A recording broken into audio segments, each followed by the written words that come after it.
আরে বাহ, বিরিয়ানি তো সব শেষ হয়ে এসেছে। আজকে বেশ ভালোই বিক্রি হলো। এই বৃষ্টির রাতে মনে হয় না আর কেউ বিরিয়ানি খেতে আসবে।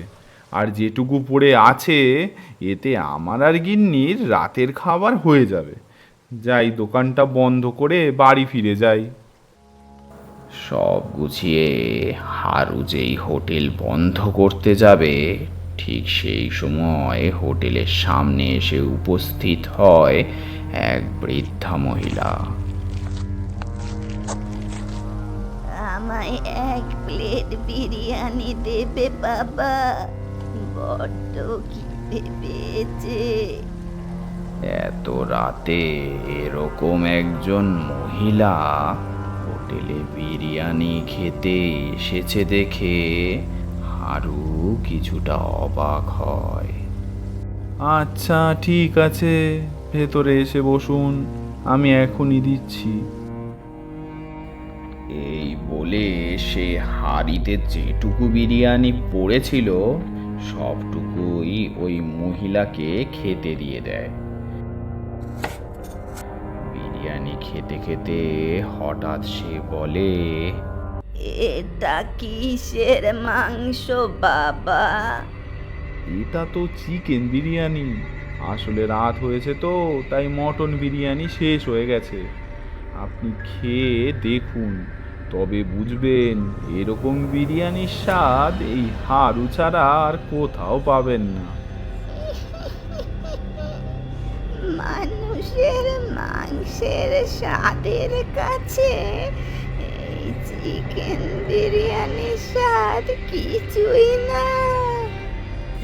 এই শুনে হারুর গা হিম হয়ে গেল।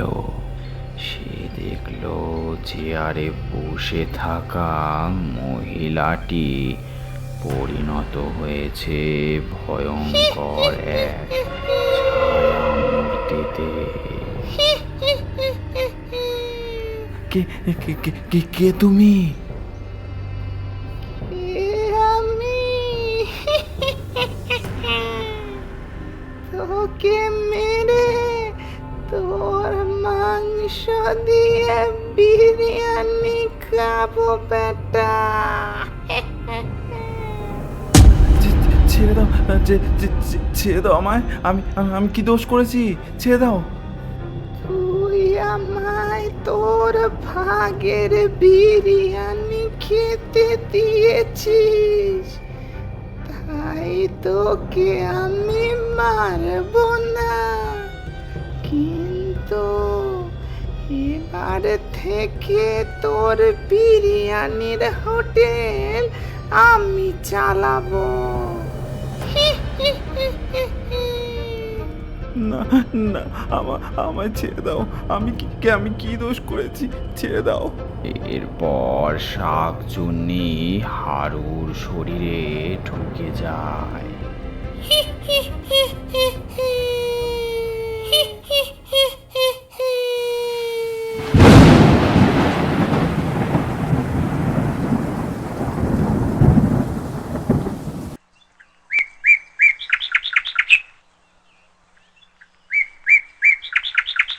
পরের দিন সকালে হারুর দোকানে আগের মতোই ভিড় পড়ে যায়, কিন্তু কেউ বুঝতেই পারে না সেটা আসলে হারুর রূপে শাকচুন্নি। বাহ, হাড়ুর দোকানের বিরিয়ানির স্বাদ দিন দিন তো বেড়েই চলেছে। হ্যাঁ গো নিতাইদা, আরু আমার জন্য এক প্লেট। আমারও এক প্লেট চিকেন বিরিয়ানি। না না হারুদা, আগে আমায় দুটো চিকেন বিরিয়ানি পার্সেল করে দাও। না, আগে আমি। আগে আমি। ওরে থাম থাম তোরা, সবাই পাবি। উফ উফ, একটু তো দাঁড়া। এরপর আস্তে আস্তে সকাল থেকে সন্ধে হয়ে যায় আর বিরিয়ানির হাঁড়িও খালি হয়ে যায়। বাহ, টাকাই টাকা। আজ তো ব্যবসা দারুণ হয়েছে। এরকম চলতে থাকলে খুব তাড়াতাড়ি বড়লোক হয়ে যাব। কিন্তু এই সুস্বাদু বিরিয়ানি বানাতে হলে আমার তো আরো মানুষ লাগবে। আইডিয়া!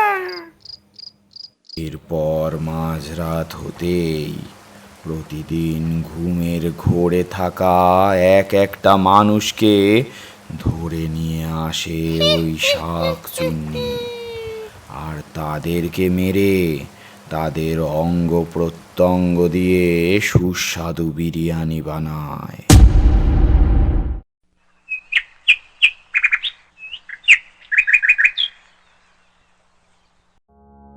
শুনলুম কাল রাত থেকে নাকি মদনকে খুঁজে পাওয়া যাচ্ছে না।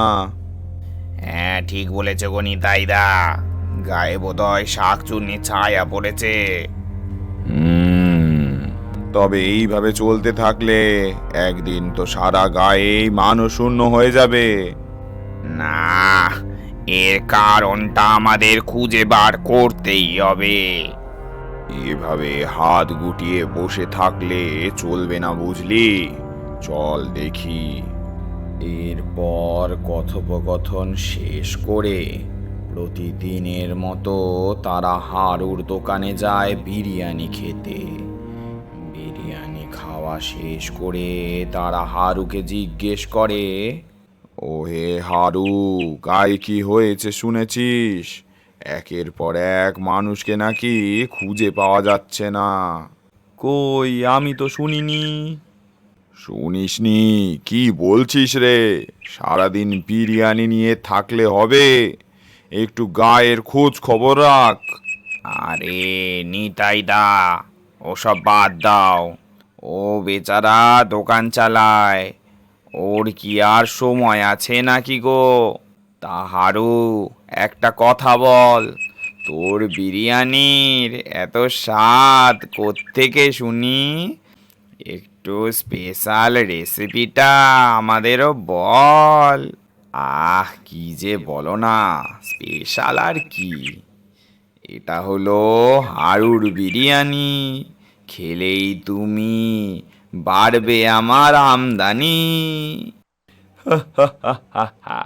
যা বলেছিস। চলো নিতাইদা। আজকের বিরিয়ানিও শেষ। টাকাই টাকা। যাই, আবার কালকের স্পেশাল রেসিপি জোগাড় করতে হবে।